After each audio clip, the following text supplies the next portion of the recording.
Este programa contém dramatizações e outros materiais que podem ser perturbadores. Recomendamos discernimento do espectador.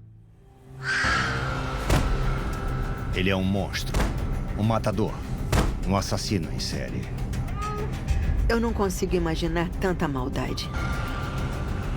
É claro que eu nunca vou entender. Qualquer coisa eu posso te ajudar. Tá bom. Bonito e charmoso. Ele ganha a confiança das vítimas. Sabe de uma coisa? Vou te matar. Depois, tira a vida delas. É uma coisa horrível de se dizer, mas ele pegou uma faca e cortou sua garganta enquanto fazia sexo com ela. Poucas sobreviveram para contar a história. Eu diria ao Ted Bundy, se eu pudesse falar com ele, que eu nunca poderia entender. Eu nunca poderia perdoar. Mas eu pediria para ele me dizer o porquê.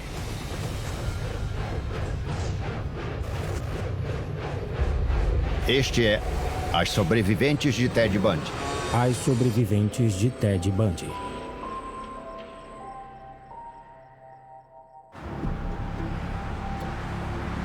Em 1978.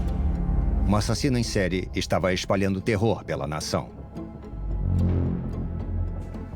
Mais de 20 mulheres tinham sido sequestradas e mortas em Washington, Oregon, Utah, Idaho e Colorado.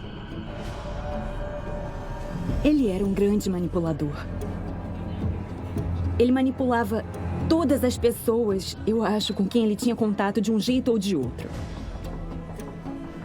Em todas as interações que ele tinha, eu acho que ele manipulava de alguma forma para ter vantagem.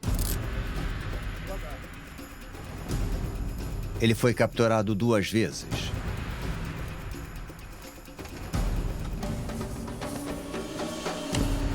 E escapou 2 vezes, indo para a Flórida, onde ele entrou em um frenesi sangrento que feriu terrivelmente 3 mulheres e matou mais 2. Ele realmente estava tentando matar o maior número de mulheres possível, de uma só vez. A 100 quilômetros dali, ele fez o impensável. Atraiu 2 jovens inocentes para longe da escola. Leslie Parmenter, de 14 anos, escapou.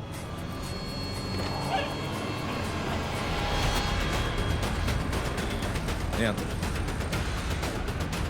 Mas Kimberly Leach, de 12 anos, desapareceu.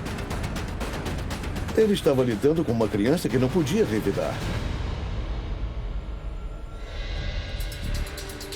Agora, o detetive-chefe do Departamento de Polícia de Jacksonville, Lester Parmenter, pai da jovem sobrevivente Leslie, pediu para um colega policial treinado em hipnose para fazer uma sessão com sua filha.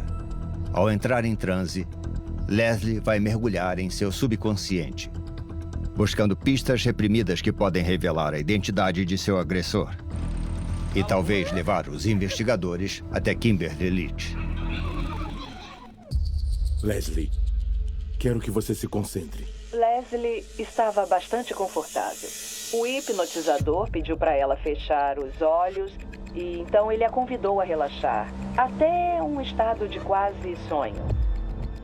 Nem todo mundo é suscetível à hipnose, mas Leslie era. Ela relaxou imediatamente.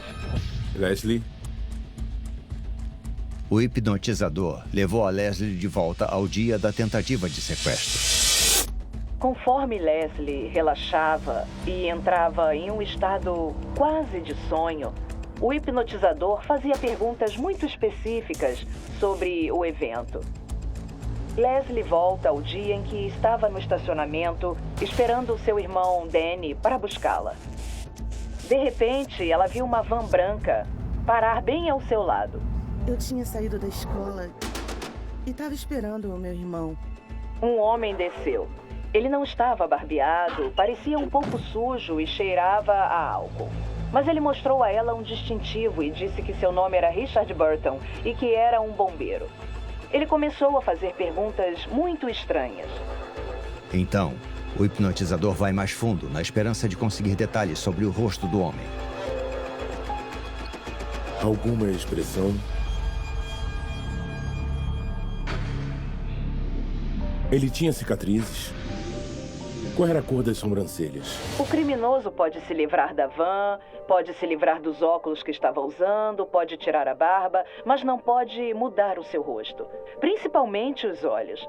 Então, o hipnotizador, apesar de ver que Leslie está com muito medo, ele precisa continuar para conseguir os detalhes importantes. Qual é a aparência desse homem? Nesse momento, a Leslie está ficando muito desconfortável. Ela está se contorcendo na cadeira. O hipnotizador diz: olhe nos olhos dele. Os olhos dele? Quando a Leslie olha diretamente nos olhos do homem, ela fica histérica. Ela fica apavorada, está a ponto de gritar. É horrível para o pai dela ter que assistir. Mas ele sabe que, para pegar esse homem, isso é necessário.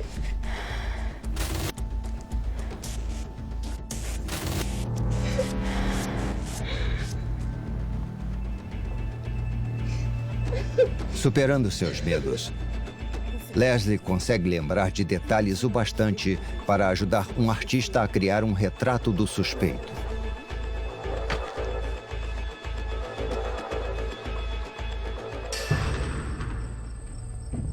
No dia seguinte, dia 15 de fevereiro, à 1h30 da manhã, o policial David Lee, de Pensacola, Flórida, vê um carro suspeito. Ele pesquisa pela placa. É roubado. Ted Bundy não respeitava a autoridade. E uma coisa que ele sempre fazia era desrespeitar várias vezes as leis de trânsito. Ele simplesmente não sabia dirigir muito bem, principalmente à noite.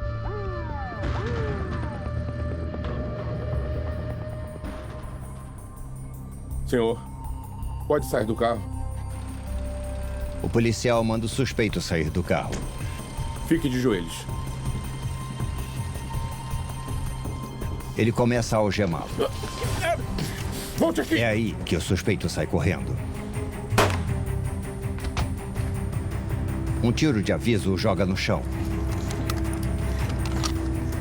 O suspeito resiste de novo. Mas dessa vez o policial Lee está no controle. Ele o algema e o leva para a delegacia.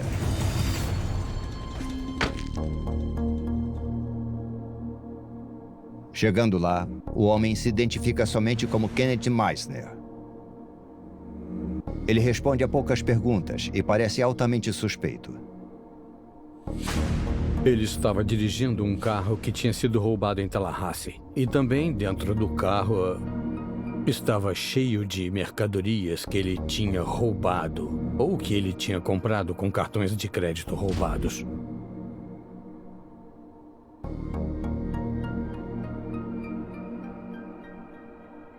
A queda de Ted Bundy, eu acho, foi a sua prepotência, foi a sua arrogância. Foi o fato dele pensar que nunca seria pego e que seria melhor que todo mundo e mais esperto que todo mundo. Mas eu sou o cara. Por horas, o suspeito brincou de gato e rato com os detetives. Depois de quase 2 dias, ele concordou em dizer seu nome de verdade, em troca de ligações para amigos e familiares. E uma promessa de que a polícia não divulgaria seu nome ao público.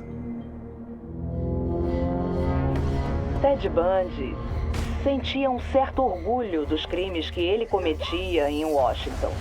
Da forma como ele tinha conseguido enganar essas universitárias e levá-las para onde queria. Mas na Flórida, ele era apenas um monstro, e um monstro covarde. Ele atacava mulheres enquanto dormiam e as agredia brutalmente. Ele as matava e as que sobreviveram ficaram marcadas pelo resto da vida. Depois ele começou a ir atrás de meninas de 12 anos de idade. Isso foi o auge da sua depravação. Então eu sinceramente acho que ele sabia, quando o nome dele fosse associado a esses crimes, qualquer tipo de respeito, qualquer admiração estranha que algumas pessoas tivessem por ele acabaria. e eles só o veriam como um monstro covarde.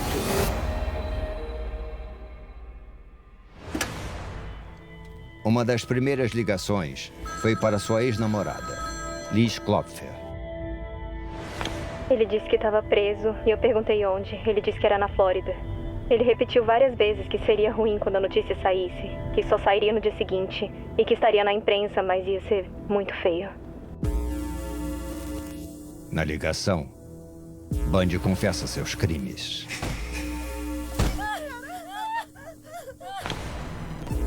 Ele me disse que ele estava doente, que ele era consumido por uma coisa que não entendia e ele não conseguia controlar. Eu perguntei especificamente sobre os assassinatos da Flórida e ele disse que não queria falar sobre isso. Mas depois, na mesma ligação, ele disse que sentia que tinha, uma doença como alcoolismo, o tipo de alcoólatra que não pode tomar outro drink. E ele disse que tinha uma coisa que ele não podia ter por perto e agora ele sabia disso. Eu perguntei o que era e ele disse, por favor, não me faça dizer. Liz sabia que os medos dela tinham se tornado realidade. O ex-namorado dela era um assassino em série. É da natureza humana negar que as pessoas que você ama ou que você respeita fizeram uma coisa abominável. Nenhum de nós gosta de enfrentar isso ou lidar com isso. Algumas pessoas nunca conseguem. Para outras pessoas é uma jornada e um processo até chegarem ao ponto de entender que foram enganadas. Apesar de Liz ter seguido sua vida e ter um novo namorado agora, o fato dela ter sobrevivido a Ted Bundy ainda a assombra. Eu dormia numa cama dobrável perto da lareira na sala. Ele fechou a janela. Eu estava bêbada naquele dia. Ele fechou a janela e colocou toalhas embaixo da porta e depois foi embora. Ele queria me matar naquela noite. Então, a notícia vazou para a imprensa. Logo, os detetives e o mundo souberam que a polícia de Pensacola tinha sob custódia Ted Bundy, o assassino em série de várias mulheres dos Estados Unidos. Eu acompanhava as notícias sobre o progresso do caso e eu queria saber tudo o que fosse possível. Eu queria saber quem era Ted Bundy. Nós soubemos das coisas que ele tinha feito, mas para mim isso não era o bastante. Eu queria entrar na mente dele e entender. Ele era um monstro, mas o que mais ele era? Sabe, eu precisava disso, eu precisava entender mais, saber mais. Eu estava em um estado físico e mental que ainda era confuso. Fisicamente, eu sabia que tinha sido atacada na casa da sororidade. Fisicamente, eu entendia isso. Mas mentalmente, eu não conseguia compreender. Eu estava em negação e deprimida por não poder voltar a viver a minha vida como era antes. Eu diria ao Ted Bundy, se eu pudesse falar com ele, que eu nunca entenderia, eu nunca perdoaria, mas eu pediria para ele me contar o porquê. Por favor, me deixa ir. Tantos crimes, tantos mistérios que só ele sabe explicar. Depois de falar com o padre, Bundy finalmente está pronto para falar com detetives. Os investigadores adoram quando os suspeitos falam. Enquanto estiverem falando, eles estão revelando coisas sobre si mesmos. Agora, no dia 17 de fevereiro de 1978, Bundy enfrenta 3 detetives da Flórida. Como eu disse, os detetives são vocês. Norman Chapman, do Departamento de Polícia de Pensacola, Steve Bodford, da Delegacia de Leon County, e Don Patchen, da Polícia de Tallahassee. Cada detetive tem grandes crimes que precisam solucionar. Pelas horas seguintes, Bundy fala, mas nada útil para os detetives e seus casos. E quando eles perguntam a Ted Bundy especificamente sobre os assassinatos de Rio Ômega, ele reage de forma estranha. Ele parece chateado, até mesmo triste, mas não dá informações nem explicações. As provas existem. Procurem por elas. É o que acontece. Eles também fazem perguntas específicas sobre Kimberly Leach. E quando eles dizem, pelos pais, por favor, Diga onde está o corpo. A resposta dele é apavorante. Eu não posso fazer isso. Porque a cena é uma coisa horrível demais para olhar. Mas eu sou o cara com o coração mais frio que você já viu. 8 semanas depois, os investigadores identificam terra e vegetação presa à parte de baixo de uma van branca abandonada em uma área isolada do Parque Estadual de Suwannee. Lá, eles encontram uma pilha de cigarros iguais aos que foram encontrados na van. Procurando pela vegetação densa, eles encontram um chiqueiro abandonado. Lá dentro estavam os restos mortais da jovem Kimberly Leach. Ele a estuprou, mas não a enforcou. É horrível dizer isso, mas ele pegou uma faca e cortou a garganta dela enquanto fazia sexo com ela. Isso foi uma mudança no método dele. Eu me senti tão mal por ela e pela família dela que isso doía por dentro, sabe? Eu tinha sido atacada, eu tinha sido agredida. Eu estava passando pelo que eu precisava passar. Mas a pobre Kimberly, aquilo doeu. Doeu saber que ele atacou alguém tão jovem. Todas as mulheres que ele atacou eram tão jovens e tão lindas. E tinham toda a vida pela frente. Elas tinham sonhos e coisas que queriam fazer e ele as matou.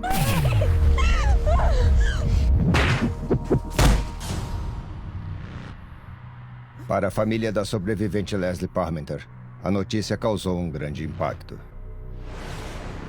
O pai da Leslie ficou arrepiado em pensar que o que tinha acontecido com a Kimberly Leach, sem sombra de dúvidas, poderia ter acontecido com a filha dele.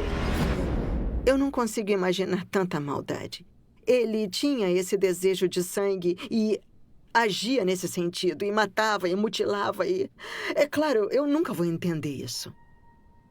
Para a sobrevivente da Rio Omega, Cat Kleiner, o processo de cura a levou de volta ao lugar onde os ataques aconteceram. Eu estava no Tallahassee e eu fui para Florida State. Eu queria ver a casa da sororidade. Eu queria entrar lá e ver. Eu tinha medo disso. Na minha cabeça, eu mudei a aparência daquele lugar e tudo mais, e eu queria ver como estava de verdade. Eu demorei muito para dar os passos que me levaram até a porta da frente pela calçada. Eu fiquei em pé ali muito tempo. E eu abri a porta e a escada de madeira ainda estava lá. Uma das moradoras veio e falou, posso ajudar? E eu disse, não, obrigada. Ela disse, tá bom. E foi embora. Eu voltei até a escada de novo e estava andando muito devagar. Eu subi e eu virei para o lado e lá estava o quarto da Margaret e o quarto da Lisa, mas não tinha fita amarela. Aí eu fui até o meu quarto. O quarto estava aberto, não tinha ninguém lá e ele estava totalmente diferente. O que foi ótimo, porque eu vi tudo acontecer. Não tinha sangue na cama como eu pensei que fosse ter. Eu acho que eu esperava ver a mesma cena. Mas quando eu não vi isso, eu vi um quarto feliz. Isso me fez bem, me fez muito bem. Aí eu saí do quarto, desci a escada e eu fui embora. Eu tinha conseguido o que eu queria. Quando eu saí de lá, eu fiquei parada na calçada. O sol estava brilhando. Era um dia bonito, as pessoas estavam na rua e eu pensei, que bom. Está tudo bem. Um ano depois, Ted Bundy estava sendo julgado pelo assassinato de Lisa Levy e de Margaret Bowman.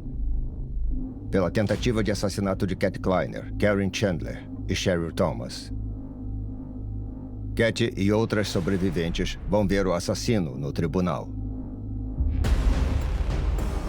Ofereceram um acordo a ele. O Sr. Bundy tinha que se declarar culpado de todas as acusações do caso da Rio Omega E também do caso da Kimberly Leach. Basicamente, o que a acusação queria era garantir que o Sr. Bundy fosse preso e nunca mais tivesse liberdade para fazer alguma coisa desse tipo novamente. Nós fomos ao tribunal no dia em que o acordo seria apresentado. Todo mundo estava lá, inclusive os 2 juízes, o juiz responsável pelo caso da Ômega e o juiz responsável pelo caso da Kimberly Leach. No começo dos procedimentos, o Sr. Bundy ficou de pé e começou a fazer um discurso. Ele começou a criticar todo mundo que estava envolvido nos casos e na investigação. Eu e o procurador responsável pelo caso da Kimberly Leach olhamos um para o outro, levantamos e dissemos: não vai ter acordo. Eu vou me declarar inocente.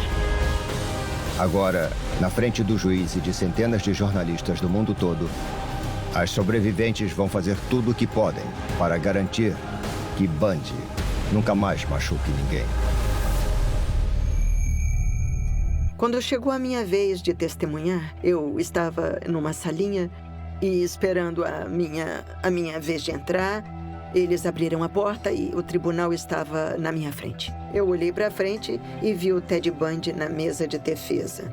Ele tinha um papel mais ativo porque ele era o próprio advogado. A procuradoria me fez várias perguntas, como foi a noite, o que tinha acontecido comigo, do que eu me lembrava. E chegou a vez da defesa fazer perguntas. Eles fizeram poucas perguntas. E aí eles me fizeram uma pergunta.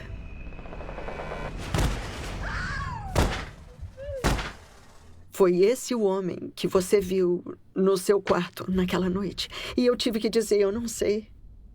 Porque eu não vi o rosto dele. Isso sempre me incomodou. Que eu não podia dizer sim. E eu não podia... Eu só podia dizer, não, eu não sei se era ele. Isso me dava nojo e me dava raiva. Eu me lembro de olhar para o Ted e a gente ficou se olhando. E ele estava sentado à mesa com o braço e a mão assim desse jeito, olhando para mim. E eu fiquei o tempo todo olhando para ele. Isso me deu uma sensação de poder. Saber que ele estava daquele lado e eu estava desse outro. E eu tinha uma força que ele não tinha. Eu tinha uma sensação de vitória, de poder olhar para ele sem precisar fugir. Essa foi a minha vitória. No tribunal, a arrogância contínua de Bundy era notável. Ele se exibia muito para as câmeras, com certeza. Acho que isso é inquestionável. Ele andava pelo tribunal. Ele se achava um ótimo advogado. Ele não tinha um histórico de um bom advogado. Ele ainda era um estudante. Mas algumas coisas que ele fazia mostravam muito a personalidade dele. Era um frenesi da mídia. Tinha pessoas da mídia de todas as publicações que você possa imaginar nos Estados Unidos e também alguns correspondentes internacionais. Tinha câmeras de televisão lá. Também tinha câmeras estáticas lá no tribunal, tirando fotos ao longo do julgamento. Ao longo de 4 semanas, todos viram Ted se comportando como uma pessoa inofensiva, mas a maneira como ele falava com as vítimas revelava sua verdadeira personalidade e virou júri contra ele. Tem muitos relatórios sobre o material publicado, especificamente sobre a fascinação dele no tribunal. Quando traziam provas, ele ia olhar as provas, que eram as fotos das cenas do crime, fotos dos corpos das mulheres. Ele fazia algumas coisas como advogado que não deveria fazer. Por exemplo, sobre o caso da Flórida, o caso da Ômega. Ele pediu para um policial descrever as cenas terríveis que eles encontraram com todo o sangue. E os advogados de defesa disseram que isso é a última coisa que se deve fazer. Criaram uma imagem assustadora para o júri das coisas horríveis e diabólicas que aconteceram.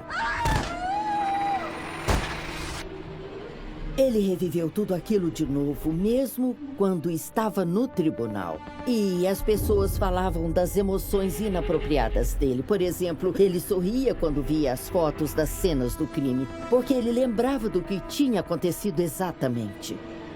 Não é bom fazer isso, mas as autoridades têm uma teoria e acham que estão certos. Eles acham que o Bundy, por causa da arrogância dele e porque ele não acreditava que ia morrer pelos crimes, ele queria ouvir as vítimas falando sobre o que ele fez. Isso é verdade, eu acredito completamente. Ele queria que elas falassem dos detalhes e a promotoria aproveitou. Mas foi isso que ele fez. Ele pediu para as vítimas descreverem tudo.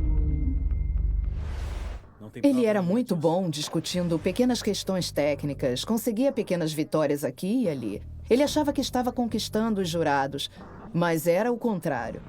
Ele não parecia se importar nem um pouco com os crimes dos quais ele era acusado.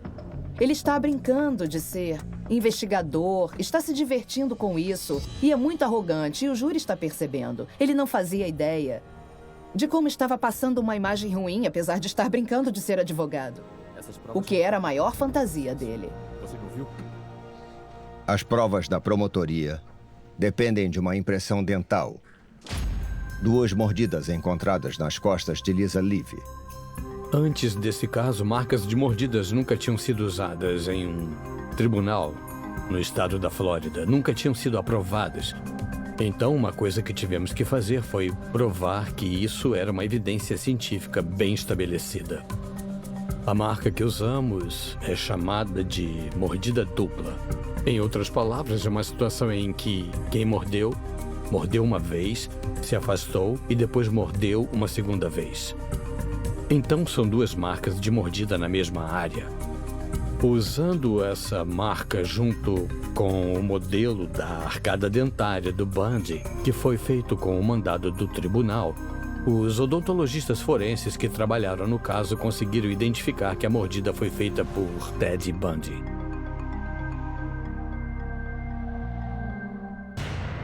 As provas são convincentes, mas não o suficiente. Aquilo tudo parecia uma farsa para mim, porque era simplesmente ele sendo manipulador, mentindo e com aquela atitude arrogante. Eu quase vomitei, porque tudo que tinha acontecido, e eu cheguei ao ponto de estar ali de cara com ele, eu queria vomitar. Portanto, o veredito deste tribunal, com relação às 2 acusações, você, Theodore Robert Bundy, é considerado culpado de homicídio doloso. Ted Bundy é considerado culpado de 2 acusações de assalto, 3 acusações de tentativa de homicídio doloso e 2 acusações de homicídio doloso.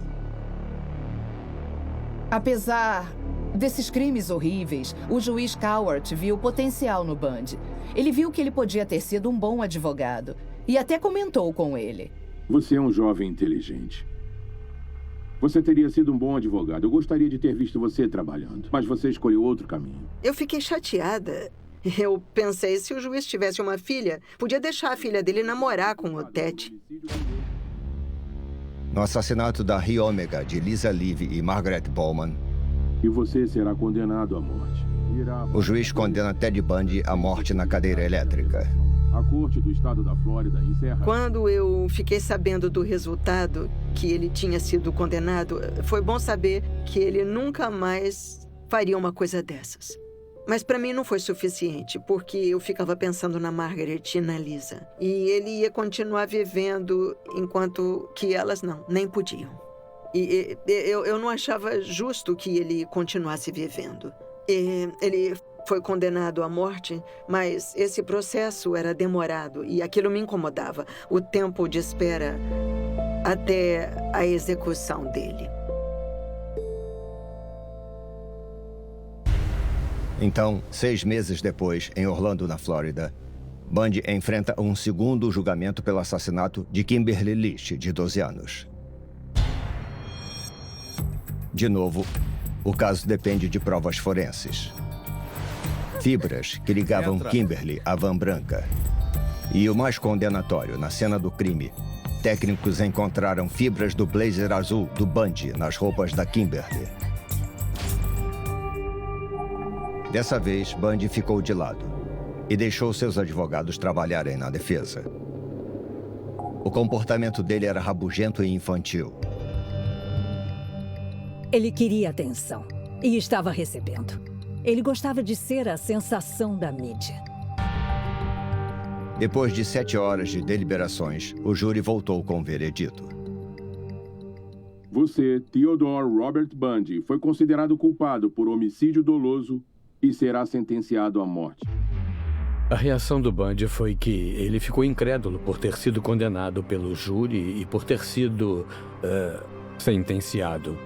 Ele falava várias vezes que não era culpado e que não tinha cometido aqueles crimes. Mesmo depois de Bundy ser condenado à pena de morte, ainda tinha pessoas que não acreditavam que ele tinha cometido aqueles crimes. Achavam que ele era inocente, que a polícia tinha armado para ele. Eles precisavam de um bode expiatório. E, por acaso, Bundy estava lá. E achavam que ele seria capaz de provar que eles estavam errados. Ele era muito bom em ler as pessoas, então ele se achava mais inteligente do que os outros. Ele achava que sabia mais do que todo mundo e que sempre seria capaz de se esconder. Quer dizer, esconder quem ele realmente era para nunca ser pego. E eu acho que, por isso, tantas pessoas eram incapazes de acreditar na verdade. Entra. Ted Bundy foi considerado culpado de sequestro e assassinato. Ele foi condenado à prisão perpétua pelo sequestro e condenado à morte na cadeira elétrica pelo assassinato de Kimberly. Agora, ele tem 2 penas de morte. Quando o Ted Bundy foi condenado à morte na cadeira elétrica, levou muito tempo, anos, até que chegasse o dia dele ser eletrocutado. Ao longo dos anos, juízes adiaram a execução para que ele pudesse pesquisar e talvez recorrer à sentença. Cada vez que suspendiam a execução dele, eu pensava na Margaret e na Lisa e em todas as mulheres lindas que ele tinha matado. E na família delas. E elas não tiveram uma suspensão, elas não puderam viver mais tempo. E isso doía. Em 1987, depois de recorrer várias vezes, Ted Bundy está tendo dificuldades para continuar adiando a execução. Agora, ele está disposto a expor seus segredos de infância mais profundos e obscuros. Coisas que ele tinha escondido por anos. A tia de Bundy falou com psiquiatras especializados em comportamento violento. Ela revelou que o Ted tinha sido criado pelos avós e que ele achava que sua mãe, Louise, era a irmã dele. Eleanor fugiu quando teve o bebê. Era isso que se fazia nos anos 40. Você fugia. Depois ela voltou e eles cuidaram do bebê como se fosse deles. Era desse jeito nos anos 40. Ter um filho ilegítimo era uma vergonha. A verdadeira identidade do pai de Ted Bundy nunca foi revelada. Algumas pessoas, inclusive as irmãs de Louise Bundy, suspeitam que Sam Cowell, o pai abusivo e alcoólatra delas, podia ter engravidado a própria filha. Sam Cowell era um alcoólatra. Ele fazia coisas como pegar a tia dele, que só tinha 15 anos, e a jogava da escada por dormir demais. O caos e o abuso desde cedo podem ter sido o motivo do comportamento dele. Socorro! A tia de Ted, Julia, uma vez acordou de um cochilo e descobriu que Ted, ainda uma criança pequena, tinha colocado várias facas em volta dela. Quando ele era mais jovem, ele fazia coisas típicas de assassinos em série. Mas ninguém entendia isso naquela época. Eles simplesmente não enxergavam o que hoje em dia seriam indícios muito fortes. Eu acho que, desde cedo, ele sabia que tinha seus demônios, mas ele escondia, porque isso não podia ser mostrado. E eu não consigo imaginar tanta maldade. Ele tinha o desejo de sangue e agia nesse sentido e matou e mutilou. E é claro que eu nunca vou entender como pode existir tanta maldade. Ele cresceu em um ambiente em que, desde muito cedo, ele via que, em primeiro lugar, ele podia beber. Em segundo lugar, ele podia ser violento com as mulheres. O legado mais perturbador de seu avô era o estoque secreto de pornografia violenta e revistas de crimes verdadeiros que Sam Cowell escondia na estufa. Quando pequeno, Ted ficava hipnotizado com as imagens sexualizadas de violência contra a mulher. Será que essas revistas foram a inspiração de Ted Bundy? Ele amava aquelas revistas de detetive. Se você visse as capas, eram chocantes. Mulheres de seios grandes sendo amarradas e ameaçadas por homens com facas, armas e cordas para estrangulá-las. Ele disse: aquilo me fez começar a pensar nessas coisas. Então, em algum momento, começaram a surgir essas fantasias do que ele queria fazer com as mulheres. O sexo e a violência estavam lá. Quando ele cruzou a barreira da fantasia para a realidade, naquele momento foi fácil fazer isso. Ele amava matar, mas não poderia mais cometer assassinatos. Mas ele ainda gostava de pensar nisso e de ouvir falar sobre isso. Bundy tentou se fazer útil, oferecendo às autoridades sua ajuda para solucionar outros assassinatos em série. No caso dos assassinatos de Green River, ele ficou animado por poder ver os arquivos dos casos. Depois de todos os recursos e algumas confissões, no dia 24 de janeiro de 1989, Ted Bundy enfrentou a cadeira elétrica. O procurador me ligou e disse: olha, vai acontecer, é melhor se preparar.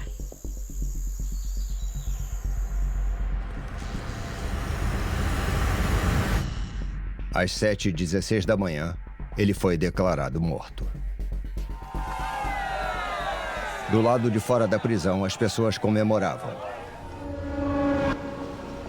Mas para as mulheres sobreviventes, era um misto de sensações e um longo e complicado caminho pela frente.